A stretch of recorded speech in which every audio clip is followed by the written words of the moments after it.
اکای علیدین شهر بسیار زیبا شده یا؟ ای برادر گلها را دید گلها میخندن گلها میخندن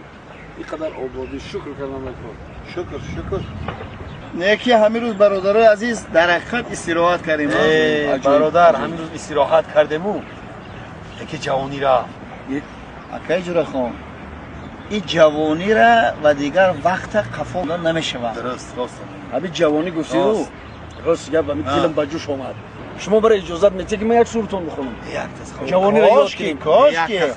شما با صنعت سرودخوانی هم داره یک تخم کمتر استراحت همین کردیم جوانی را به یاد میریم جوانی چی زیبا بود دلارا بود چی برنا بود اما زود ای بنادانی به حیرانی به هجرانی جوانی رفت جوانی رفت نگذاشته از جوانی تیز میگذاشته برادرم بیخبر که همون قوای باسویی که در بدن هست همون هم میرفت از کم کم البته برادر جوانی که رفت قوا و بازو میرمد نگاهی چشم سوس میشود پاها به درمان میشوند همین آدم سوس میشود خیلی که خیلی نکی همین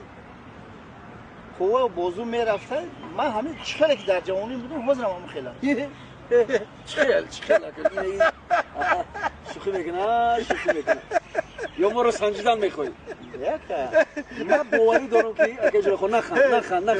اینه نگاه کن نگه نرفتن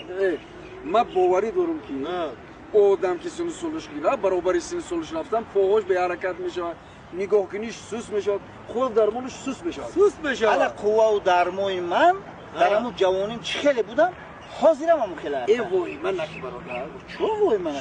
خیلی خود اثبات کرده میتونی که همون قوای بازود نرفتن چه اثبات میکنی؟ اثبات میکنم اکا اثبات که در همین جوانیم چکلی بودم حاضرم همون خیلی اکا یک سنگ بود در هم پیش در روزه خونم در همین قبالو دا آیا دکمه؟ چند ساله بودی؟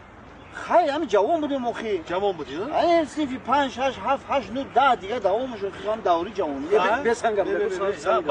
انا همون دوری جوانیم داکا انا همون سنگ پیشی در روزه ما رو برداشتن نمیتونیشتم خودتون؟ در جوانی این همین حوزی هم برداشتن نمیتونم